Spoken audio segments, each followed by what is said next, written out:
Thank you very much. Deputy Broughan. Thanks, Corla. I'd like to thank colleagues in the Independents for Change, in the People Before Profit and AAA, in Sinn Féin and the Labour Party for supporting the call tonight for an investigation under the 2004 Act. I must say I'm disappointed with the response of Fianna Fáil to this. I'm most disappointed of all by the response, I think, of the government and in particular Minister McGrath. I think we've been through the coffee process. The families did have an input, as you remember, because Mr Gallagher was first selected to carry out the review in 2008, and eventually it was consultation with the families that led to the appointment of Justice Coffey. And Justice Coffey obviously did consider a lot of the evidence at that time and reviewed the transcripts of Keane and definitively came to the conclusion in his real report, as my colleague here showed so clearly, that a new commission of investigation was necessary.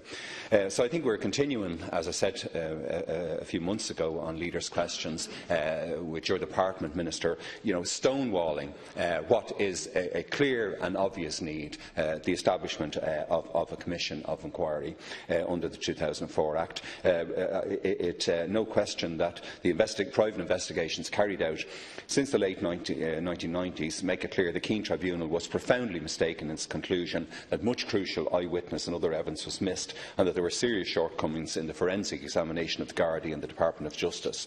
And the body of research and new evidence presented by Ms Geraldine Foy, Mr Robin Knox and others includes, of course, the use of inaccurate building plans in the Keane process, the existence of the storeroom with access to the roof loaded with inflammable cooking oil and aerosols, long-standing electrical and heating system safety issues, including arcing and overloading, earlier external sighting of the fire in the roof space from 1:30 a.m, the wave of heat from the ceilings felt by disco-goers and staff, and new evidence pointing very strongly to ignition in the ceiling roof area. So you have the evidence, Minister. There's enough there, I believe, now to bring a commission of investigation into existence. And Deputy O'Callaghan pointed out to us, I think, the power of and the modus operandi of such commissions. But that's what we want, Deputy. I think that's what the people who gave me a mandate again last year in my constituency, that's what they want. They want a commission of investigation, so at long last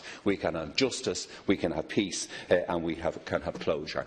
I want to commend again and pay warm tribute to Ms Antoinette Keegan and Ms Chrissy Keegan and their colleagues who have worked so hard, so diligently for so long on this project for justice.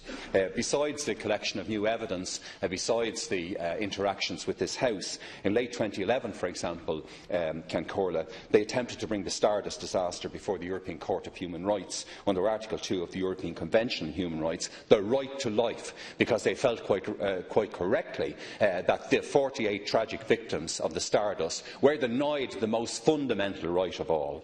And they argued in the two cases against Ireland that the Convention had been breached due to deficiencies in the investigation of the debt. And of course that investigation didn't continue simply on time grounds with our European colleagues.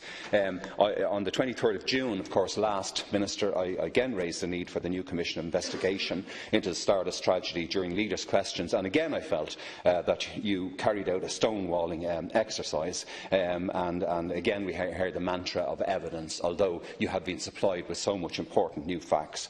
Of course, as a number of speakers said, those who attended the Stardust on that fateful night, they were almost all in the 18 to 25 age cohort, in fact average age 19, and now 36 years later all are in their mid-50s to mid-60s, and other witnesses, important witnesses, are often much older. So it's opportune, it's really opportune and urgent to establish a commission as soon as possible to enable everybody to be heard again and to finally bring closure and justice.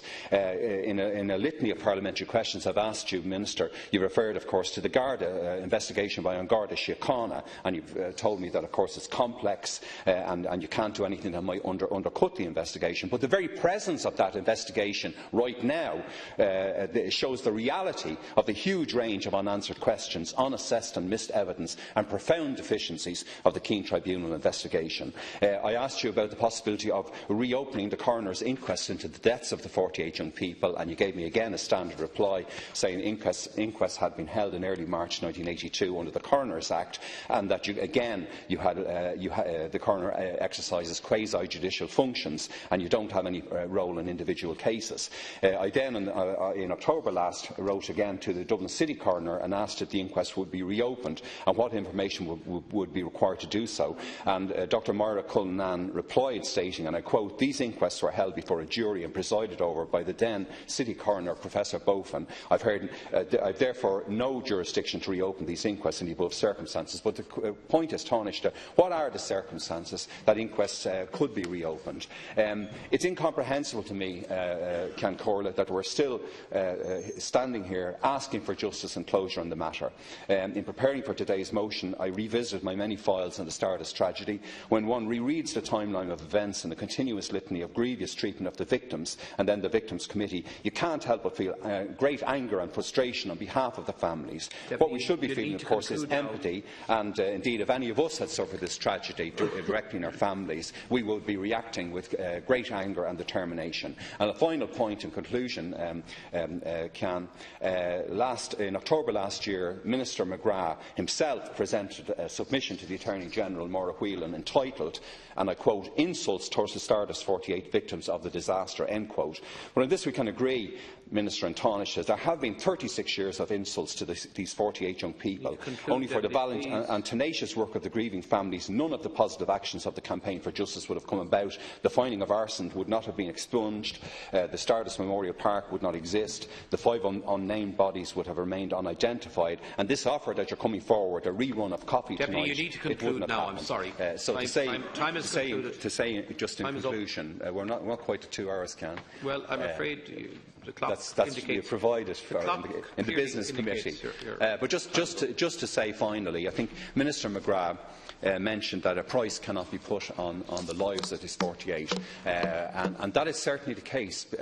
But effectively, any time we interacted and heard back from the media on reasons why we weren't going immediately to a commission of investigation, people start raising the cost. And I think that whole idea of cost of a commission is coming from the Fine Gael party. Deputy, please. The point is the cost to our constituency, to Coolock, has been horrific over the years, and you have a direct responsibility to address that and to come in tomorrow and agree to a commission of investigation. Thank you, Deputy. Thank you, Deputy. Now, I am required to put the amendment in the name of the Minister as follows. The question is that the amendment be made. I think